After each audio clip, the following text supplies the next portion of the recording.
Hi, this is Tobias Forge. You're watching Loudwire.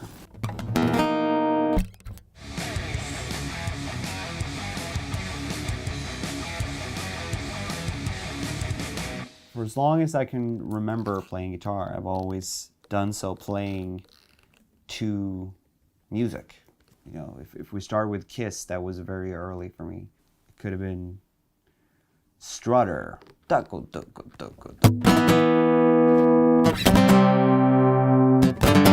was, I mean, it's not.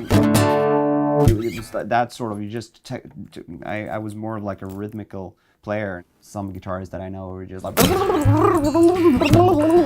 can just like, if you just say like the song is in A minor, okay, and then it just goes. Whereas I'm a little bit more like compositional in my soloing, so that's a little bit different. I mean, one riff that just out of nowhere is one of the most economical riffs I've ever heard, and so fun because I can really hear James laughing when he came up with it. Is the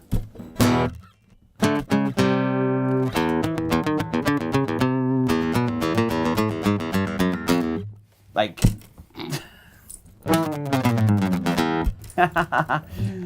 that's funny. That's funny. That's a funny riff.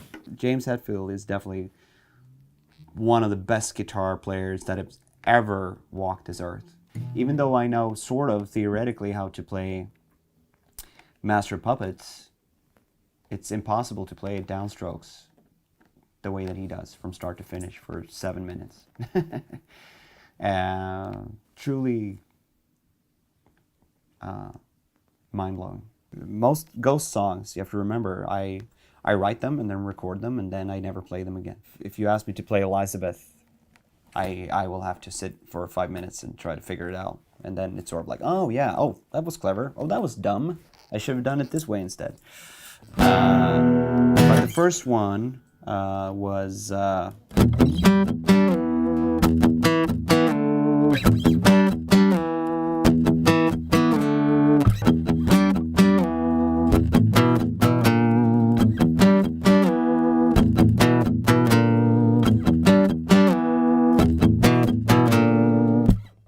that was sort of the thing that was the riff that originated everything.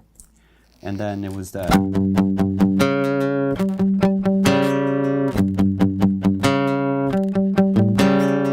That's the up sort of bridge into the chorus. And the chorus is one half note up, which is kind of strange.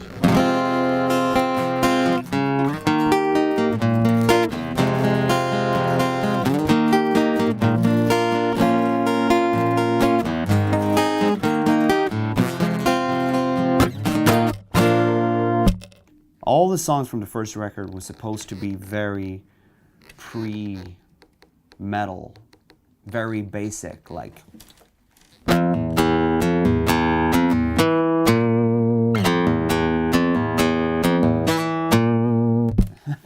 like the most primordial, like caveman sort of riffing, but still sort of to the point. The band that I had in mind, that I heard in my head being Ghost, was very much a sort of a 70s band, maybe slightly older. You know, they were in their 30s, so they had played 60s music. You know, they had done the...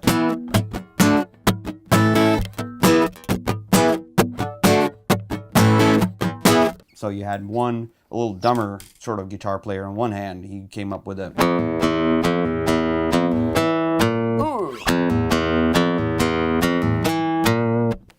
But then you had the smarter guitar player next to him who like...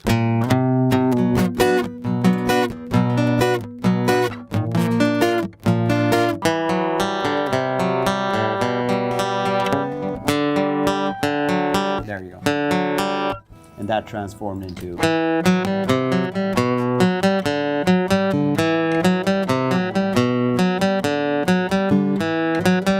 On a real guitar, like on an electric guitar, this pull-off is kind of important.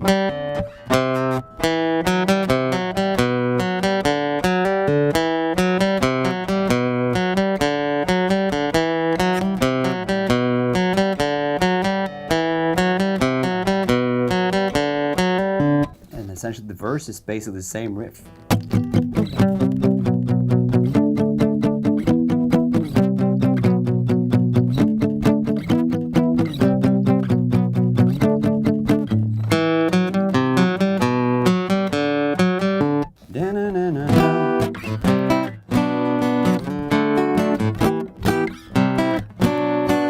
And this is a typical me thing. I go astray on the third line, and just do something that's longer than the previous two so that it lands on the fourth segment.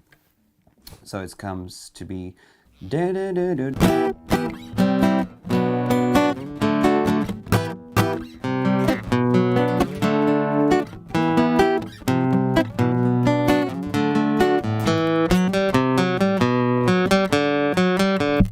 so it becomes, in there you have a lot of information, and it sort of gets you, the brain, to understand that by the time that this happens, then you flip sides. And then, I wanted it to be a very, very straight chorus.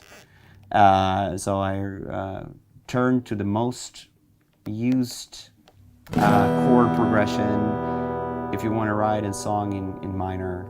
And it's the most used because it's the best.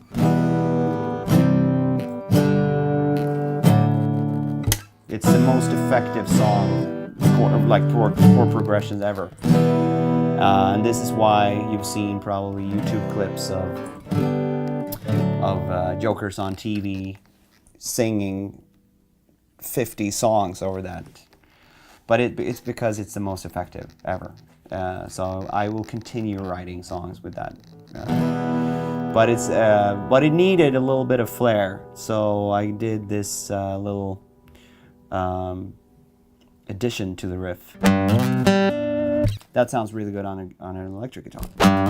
And it sounds really cool when it's like two guitars playing at the same time, because it becomes this sort of, it sounds way more complicated and more like a movement than it actually is.